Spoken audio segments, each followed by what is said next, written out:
Comedy ಆಗಿ ಇರ್ಬೇಕು.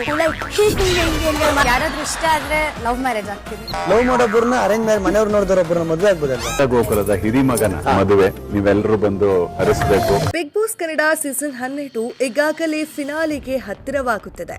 ಈ ನಡುವೆ ಟಿಕೆಟ್ ಟು ಟಾಪ್ 6 ಟಾಸ್ಕ್ಗಳಲ್ಲಿ ಬಿಸಿ ಆಗಿದ್ದ ಸ್ಪರ್ಧಿಗಳಿಗೆ ಮದುವೆಯ ಸಂಭ್ರಮ ಮನೆ ಮಾಡಿದೆ. ಎಲ್ಲ ಸ್ಪರ್ಧಿಗಳಿಗೆ ಮದುವೆ ಆಮಂತ್ರಣ ಪತ್ರಿಕೆ ಲಭಿಸಿದ್ದು, ಇದರಿಂದ ಅವಿವಾಹಿತ ಸ್ಪರ್ಧಿಗಳು ತಮ್ಮ ಭವಿಷ್ಯದ ಸಂಗಾತಿ ಹೇಗಿರಬೇಕು ಎಂಬುದರ ಬಗ್ಗೆ ಮನಬಿಚ್ಚಿ ಮಾತನಾಡಿದ್ದಾರೆ. ಹಾಗಿದ್ದರೆ ಆ ಆಮಂತ್ರಣ ಪತ್ರಿಕೆಯನ್ನ ಬಿಗ್ ಬಾಸ್ ಮನೆಗೆ ನೀಡಿದವರು ಯಾರು ಎಂಬುದಕ್ಕೆ ಕಲರ್ಸ್ ಕನ್ನಡ ವಾಹಿನಿ ಒಂದು ಪ್ರೋಮೋವನ್ನ ಬಿಟ್ಟಿದೆ.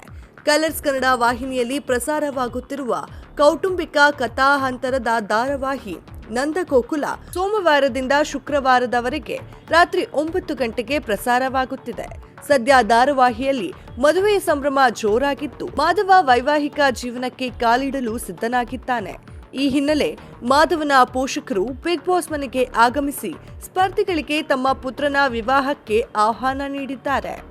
ನಂದಕುಮಾರ್ ದಂಪತಿ ಕುಟುಂಬ ಸಮೇತರಾಗಿ ಬಿಗ್ ಬಾಸ್ ಮನೆಗೆ ಭೇಟಿ ನೀಡಿ ಸ್ಪರ್ಧಿಗಳಿಗೆ ಆಹ್ವಾನ ಪತ್ರಿಕೆ ಹಂಚಿದ್ರು. ಈ ವೇಳೆ ನಂದಕುಮಾರ್ ಗಿಲ್ಲಿಗೆ ನಿಮಗೆ ಅರೇಂಜ್ ಮ್ಯಾರೇಜ್ ಇಷ್ಟಾನಾ ಅಥವಾ ಲವ್ ಮ್ಯಾರೇಜ್ ಇಷ್ಟಾನಾ ಎಂದು ಪ್ರಶ್ನಿಸಿದ್ದಾರೆ. ಇದಕ್ಕೆ ಉತ್ತರಿಸಿದ ಗಿಲ್ಲಿ ನಟ ತಮಗೆ ಮದುವೆಯೇ ಇಷ್ಟ ಇಲ್ಲ ಎಂದು ಹೇಳಿ ಎಲ್ಲರನ್ನ ಅಚ್ಚರಿ ಮೂಡಿಸಿದ್ರು. ಇದೇ ಪ್ರಶ್ನೆಗೆ ಪ್ರತಿಕ್ರಿಯಿಸಿದ ಕಾವ್ಯ ಶೈವ, ಯಾರಾದರೂ ಇಷ್ಟವಾದ್ರೆ ಲವ್ ಮ್ಯಾರೇಜ್ ಮಾಡ್ಕೊಳ್ತೇನೆ ಎಂದ್ರು. ಈ ಮಾತಿನ ಮಧ್ಯೆ ಪ್ರವೇಶಿಸಿದ ಗಿಲ್ಲಿ ನಟ, ಇಷ್ಟಪಟ್ಟವರನ್ನ ಒಂದು ಮದುವೆ ಆಗ್ಬೇಕು, ಮನೆಯವರು ತೋರಿಸಿದವರನ್ನ ಇನ್ನೊಂದು ಮದುವೆ ಆಗ್ಬೇಕು ಅಲ್ವಾ ಎಂದು ಅಭಿಪ್ರಾಯ ವ್ಯಕ್ತಪಡಿಸಿದ್ರು. ಇದಕ್ಕೆ ತಿರುಗೇಟು ನೀಡಿದ ನಂದಕುಮಾರ್, ನಿನಗೆ ಮದುವೆಯೇ ಇಷ್ಟ ಇಲ್ಲ ಅಂದ ಮೇಲೆ ಯಾಕೆ ಮಾತಾಡ್ತೀಯಾ ಎಂದು ಹಾಸ್ಯವಾಗಿ ಟಾಂಗ್ ಕೊಟ್ರು.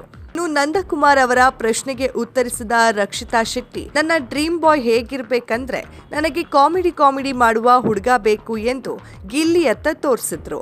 ರಕ್ಷಿತಾ ಮಾತುಗಳನ್ನ ಕೇಳುತ್ತಿದ್ದಂತೆಯೇ ಬಿಗ್ ಬಾಸ್ ಮನೆಯೊಳಗಿನ ಎಲ್ಲರಿಗೂ ಶಾಕ್ ಆಗಿದೆ.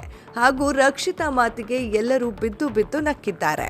ಇನ್ನು ಬಿಗ್ ಬಾಸ್ ಮನೆಯಲ್ಲಿ ಸಾಕಷ್ಟು ವಿಷಯಗಳು ದಿನದಿಂದ ದಿನಕ್ಕೆ ನಡೆಯುತ್ತಿದ್ದು, ಬಿಗ್ ಬಾಸ್ ಮನೆಯಲ್ಲಿ ಉಳಿದುಕೊಳ್ಳುವವರು ಯಾರು, ಟಾಪ್ 6ಗೆ ಹೋಗಲಿರುವವರು ಯಾರು, ಎಲಿಮಿನೇಟ್ ಆಗುವವರು ಯಾರು ಎಂಬುದನ್ನ ಕಾದು ನೋಡಬೇಕಾಗಿದೆ. ಮತ್ತಷ್ಟು ಬಿಗ್ ಬಾಸ್ ಅಪ್ಡೇಟ್ಸ್ಗಾಗಿ ಫಾಲೋ ಮಾಡಿ ಫಿಲ್ಮಿ ಬೀಟ್ ಕನ್ನಡ.